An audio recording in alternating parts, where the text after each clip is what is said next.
avant qu'on ne passe au président de groupe. Non, Monsieur le Président, je vous remercie. Salam alaikum wa rahmatullah. Chers collègues, maa ngi baalu ak ñëpp di baal ak ñëpp ci weer bu tedd bi ñu jógee muy weeru tabaski waaye également di ziar sunu mbokku catholique yi ci pèlerinage marial bu Popenguine bi ñu jógee. Monsieur le Président, aucune œuvre humaine n'est parfaite, à plus forte raison les textes. su fekkee ni constitution lañ mën a modifier wala ñu changer ko modifier loi ordinaire yi comme loi organique yi di modifier décret yi wala arrêté yi pourquoi pas le règlement intérieur de l'Assemblée nationale. Donc exercice bi ñuy réunir tey muy exigence d'adaptation et de réadaptation par rapport aux nouvelles mutations qui nous interpellent. Monsieur le Président, c'est le lieu de rendre hommage à tous les membres du comité de révision et de rédaction. Je dis tous les membres, à savoir les présidents de groupe, le représentant des non-inscrits, les députés qui ont participé, l'administration de l'Assemblée nationale, votre cabinet, les membres de votre cabinet, les assistants parlementaires ainsi que les membres du service législatif. Pour dire quoi? Que, Monsieur le Président, lors de cet exercice de révision et de toilettage, j'ai constaté de la façon la plus manifeste que tous les membres étaient au-dessus des contingences politiques, des considérations partisanes, en mettant en avant la République, l'état de droit, la démocratie et l'intérêt supérieur de l'institution parlementaire, lieu par excellence du débat politique, du jeu politique.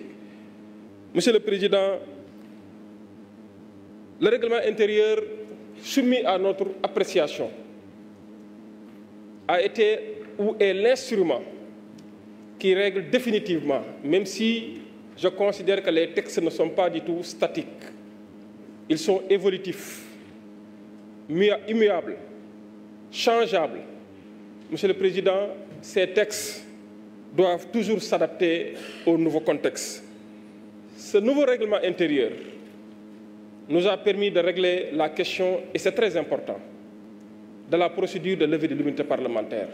Parce qu'il y avait eu un débat et il était question effectivement de clarifier pour ce qui est de la procédure, mais également d'insister sur le respect des droits de la défense et de la présomption d'innocence.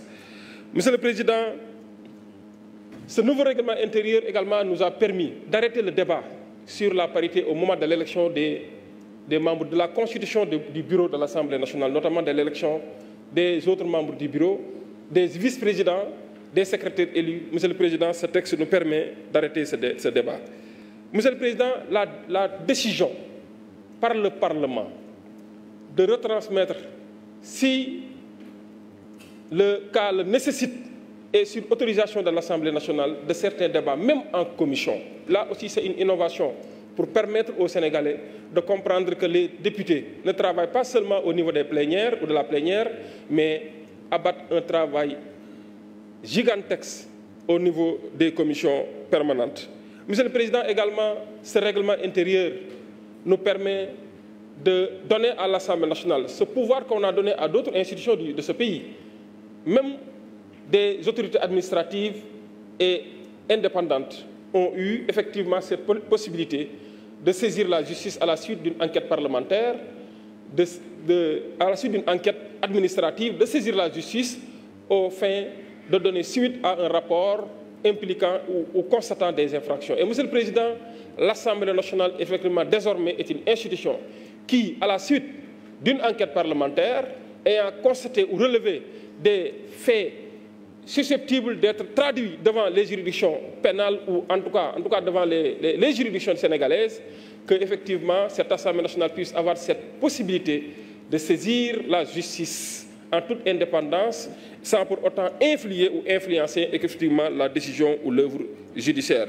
Monsieur le Président, je terminerai par dire que cette innovation majeure concernant le comité permanent de suivi et évaluation des politiques publiques, je pense qu'est une innovation majeure voire même une révolution de l'Assemblée nationale, et ça permettra demain de faire jouer à l'Assemblée nationale son premier rôle et de prendre ses responsabilités. Je vous remercie.